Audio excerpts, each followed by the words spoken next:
Good evening, ladies and gentlemen. I want to start by saying I don't belong to any alumni of any business school, so I'm really delighted that I'm an integral part of IMBU, the first ever event of an IIM in terms of really holding this leadership summit. So thank you so much, Saif, Harish, and the team for giving me this opportunity to really work with all of you to put this together. IMBU is really about leadership, and it is about leadership that makes a difference to society. Leaders have made a difference and steered their societies or organizations to new horizons. And all these such leaders have hardly conformed. Spurred by the courage of conviction, they exhibit the willingness to confront all odds. They are entrepreneurial risk takers and innovators, mavericks and pioneers, visionaries and game changers. Ladies and gentlemen, we have amongst us today a distinguished game changer, the most talked about Bazigar, who will weave magic through his paheli this evening. It is indeed a proud privilege to welcome the King of Bollywood, the global ambassador of Indian cinema, Dilwale Shah Rukh Khan. He is an entertainer by profession who won the hearts of millions of people the world over through his extensive body of work and abundant charisma. A multifaceted personality, he acts, sings, dances, presents television and stage shows, and is also a world-class entrepreneur, winner of numerous awards and accolades. He is a true leader and one of the world's biggest movie stars. Let's give a big round of applause to our Badshah of Bollywood, Shah Rukh Khan.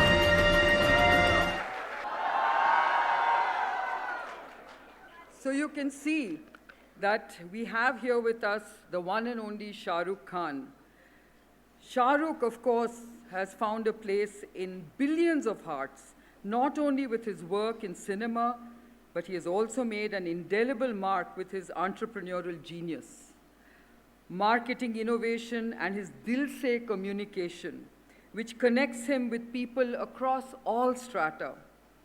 I just want to spend a few minutes saying how much I appreciate Shah Rukh and the wonderful human being he is.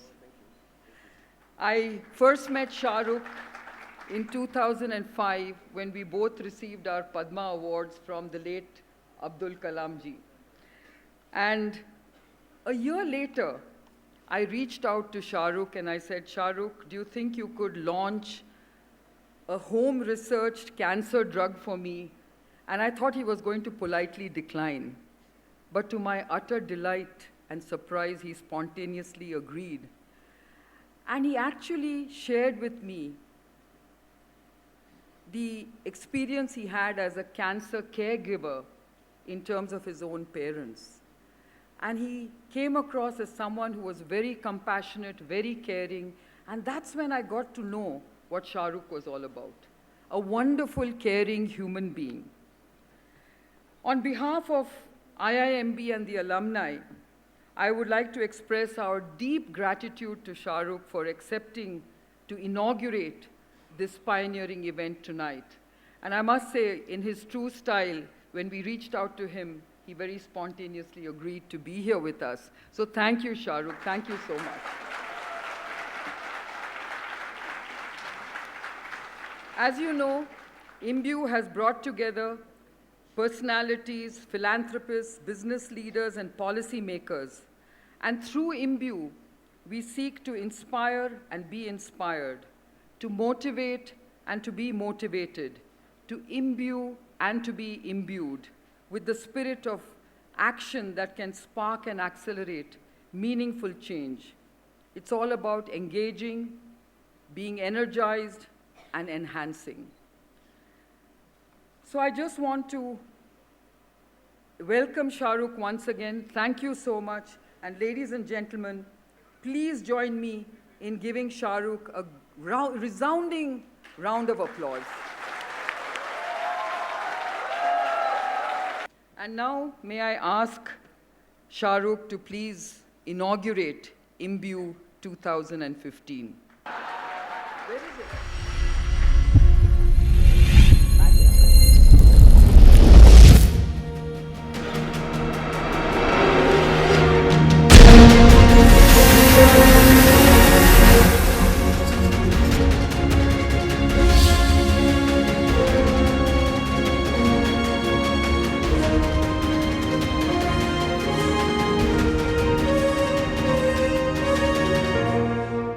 Thank you, Kiran. I only like her because I can say I love you, Kaka Kiran, to her. That's how I feel today.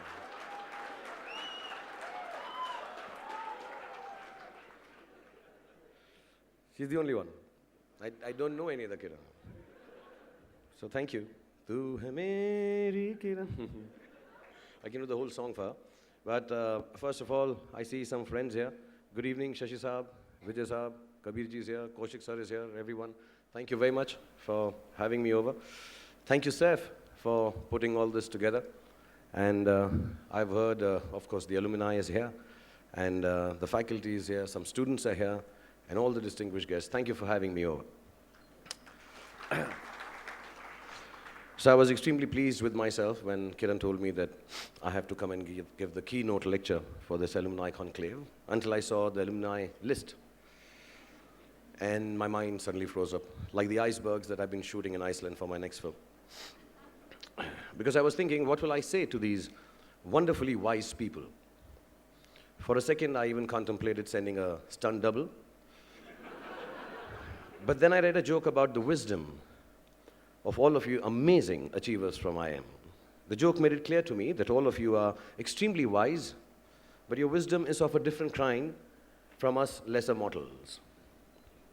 It went something like this, so I'll tell you the joke. So if it's wrong and politically incorrect, please ban me. Yeah.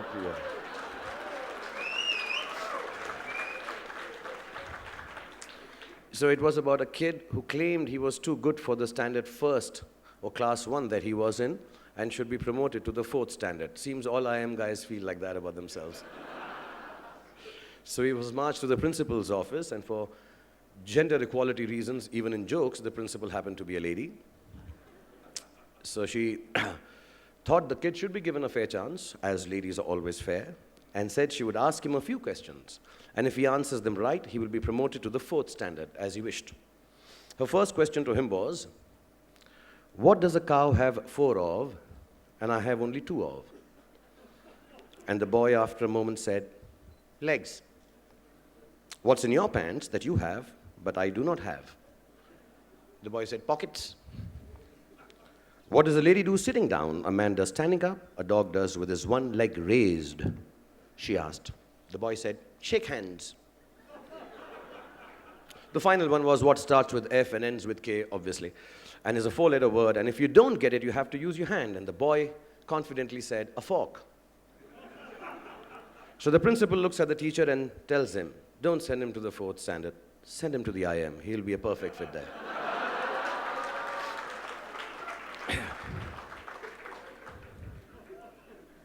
So that gave me some confidence to stand before you all. Maybe in your quest for knowledge, you all might have overlooked some very basic and simple truths. So here I am, not to tell you those answers, but just kind of widen your horizons about what the answers could have been. So I want to clarify right at the beginning, I am no guru in creative leadership. Please bear me with some compassion, patience, and do excuse my humor.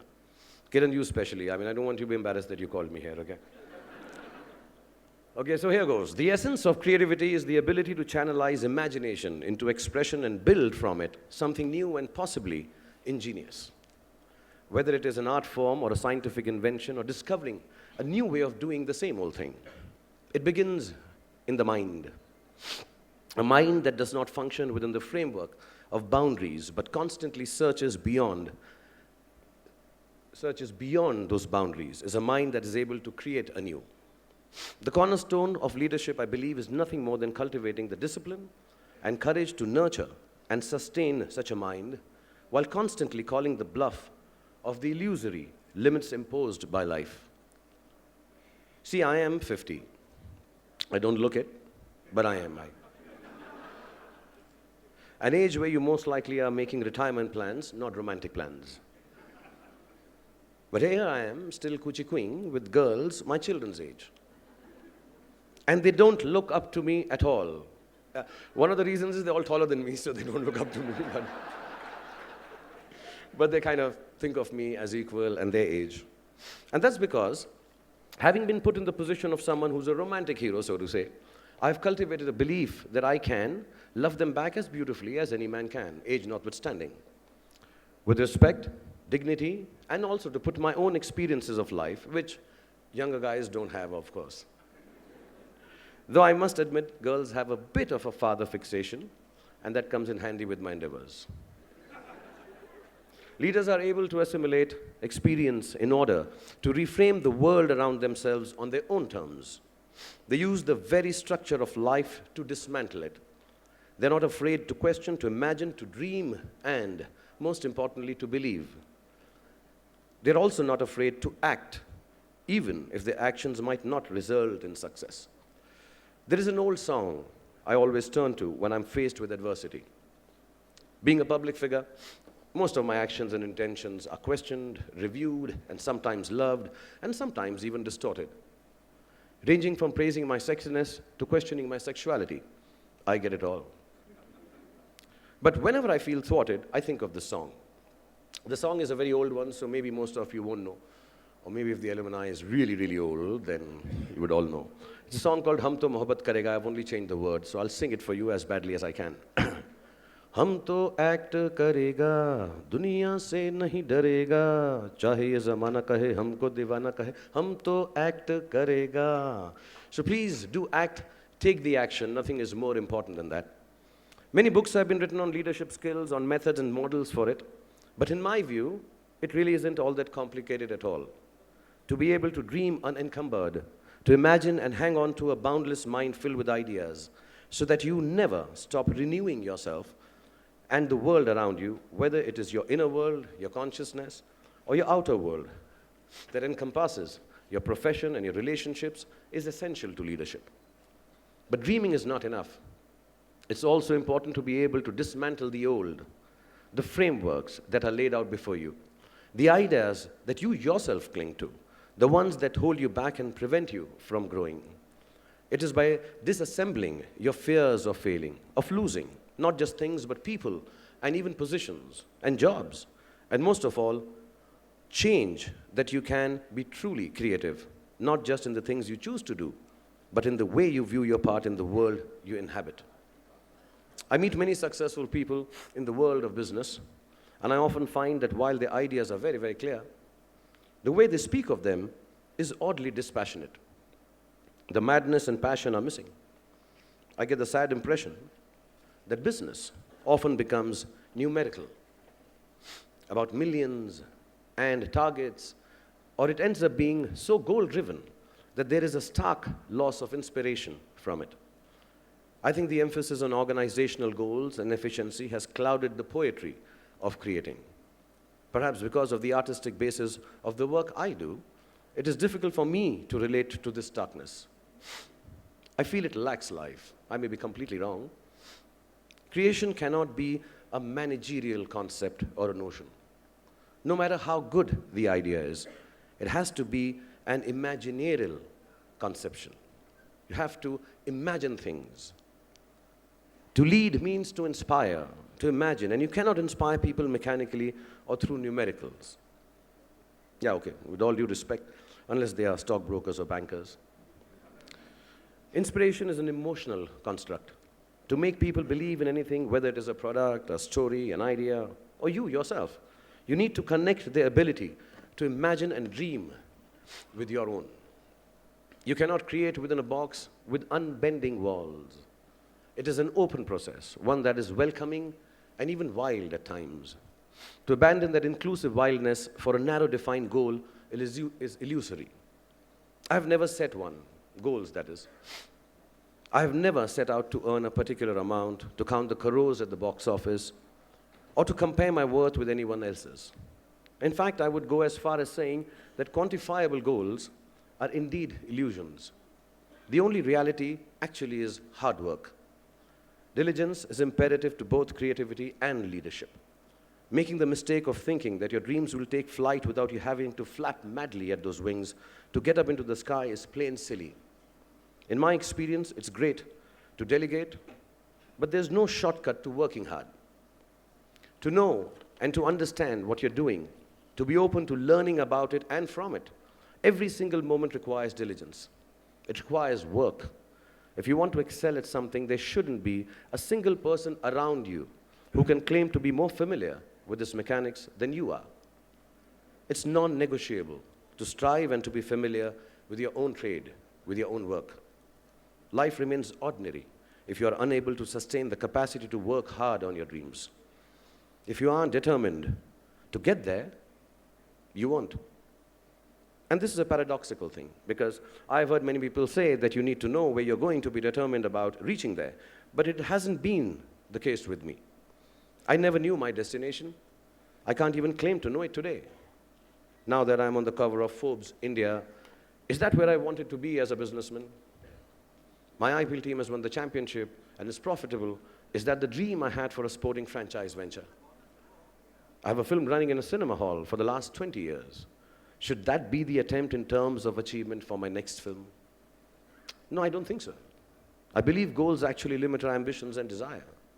I don't mean that don't have goals, but call them mere milestones. Think of them as a passing moment of excellence and keep on striving harder for a place which cannot be defined or confined by names or numbers. I have never set goals, but I have truly never done a single thing that I wasn't determined to do the best at. I had no idea where it would take me for the most part of it, but I had the idea that I would do whatever it was with a determination that would scare everyone else away. And no matter how hard we work, however, leadership implies being prepared for disaster also. And it will come.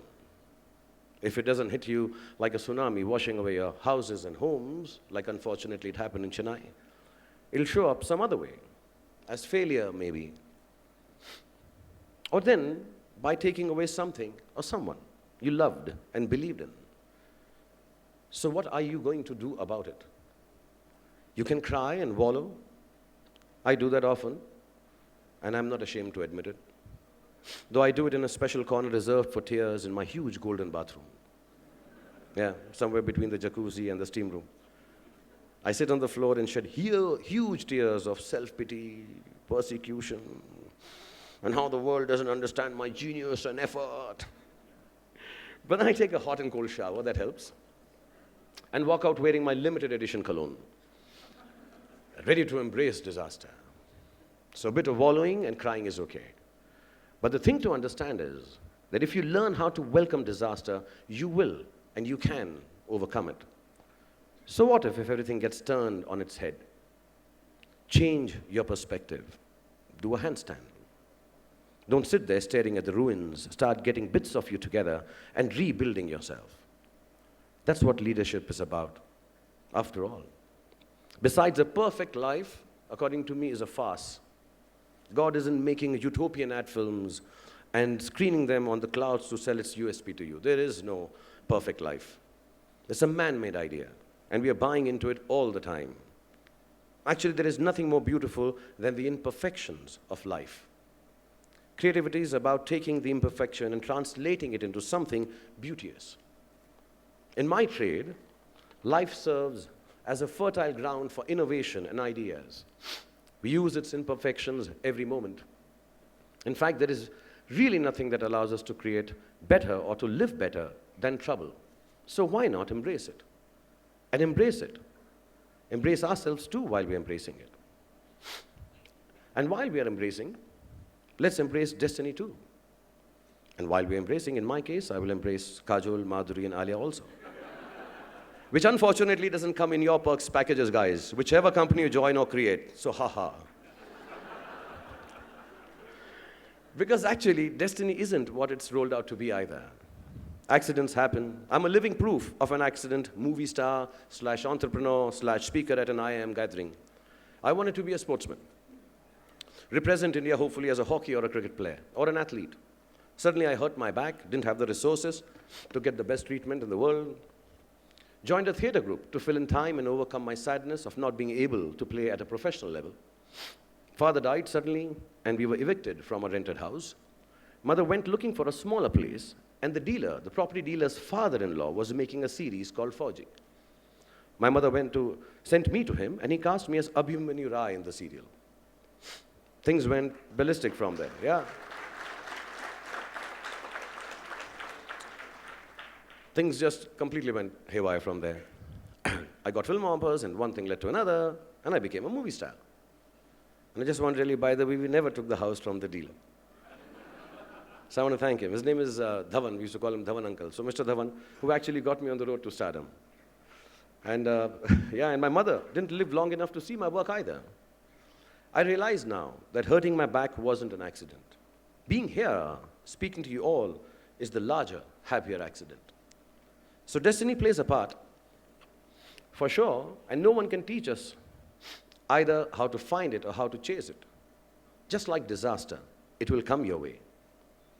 But if you don't have the courage to ride its waves when it does, it'll toss you right back on the beach, and all you'll get to see is the sunset of a tired and a weary life, plus a very, very sore backside.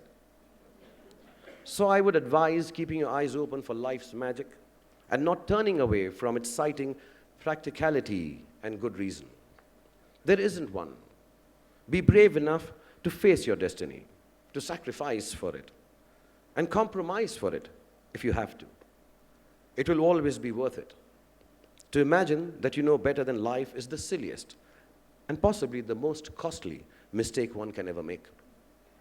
So to conclude, I'd like to borrow from my latest endeavor of creativity, Dilwale. I have to market that too. So the movie says that unless you live by the heart, unless you are Dilwale, none of this will truly translate into the splendor that life is capable of unfolding before you. The mind is the seed of creativity, but the heart is the soil. That seed cannot grow without an open heart. To be able to love, to give, to share, to nurture, to take others along on your journey with as much goodwill for them as you have for yourself is the basis of all creative endeavor, of all real success, of all happiness, and of true leadership. If you close up your heart to the world, if you choose to live your life on parameters that let you forget how to love, you will dishonor life and disallow it from honoring you. There is no greater creativity in life or leadership than the ability to touch each moment that you're living with the beauty of living it by your heart. To give back to life the fullness that it has had the generosity to give you. And the joke that I cracked about the little kid giving all abnormal answers to basic questions was just a joke. I don't think you guys are like that. I mean, I really think all of you from IIM are very sexy and very, very cool. Actually, I must admit, it's really, really next to impossible to find such a combination of smart and sexy in so many people together. Yeah, really. I mean, I'm not lying. It's been an honor to be amidst you and talk to you, for it does get lonely just talking to myself in the corner of my golden bathroom. So thank you very much for giving me this opportunity. Have a good evening, everyone. Thank you.